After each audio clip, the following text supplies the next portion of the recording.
This story is disturbing and it's always bothered me. The Skull and Bones secret society at Yale has been accused of stealing Geronimo's skull. That's right, we're talking about Geronimo. Geronimo was a Badonkahe, Chiricahua Apache, medicine man, and one of the greatest warriors ever. He spent his final days at Fort Sill as a prisoner of war. He passed away in 1909 at 79 years old.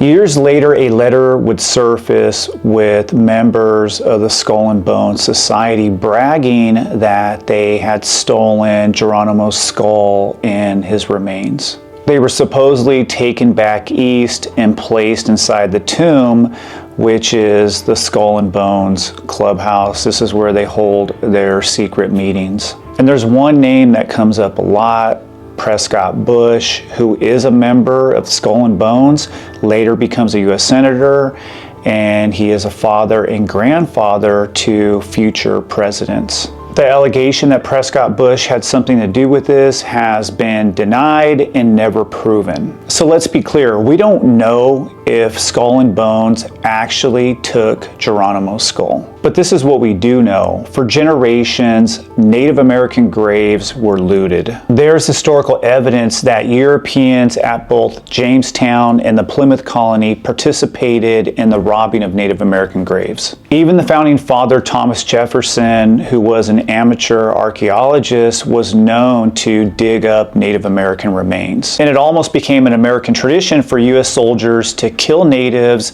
and then steal their cultural items. For decades, the federal government, universities, private museums all participated in the theft of indigenous cultural patrimony. At one time, there were over 1 million dead Native Americans locked up in museums and universities around the United States. And that's not counting the thousands of cultural items, the regalia, the ceremonial bundles, all these sacred objects that were stolen from indigenous communities. Academia, archaeology, anthropology all made a living off of stealing from tribal nations. Back to Skull and Bones. This is Yale's most well-known secret society. They initiate 12 to 15 new members a year. It's a pipeline into the power elite. They have senators, CEOs, judges, and even presidents. Will we ever know if Geronimo's remains were stolen by Skull and Bones? Probably not. But what we do know is that there's thousands of indigenous remains boxed up and stored at universities and museums around the country. And those remains and all cultural items stolen need to be repatriated.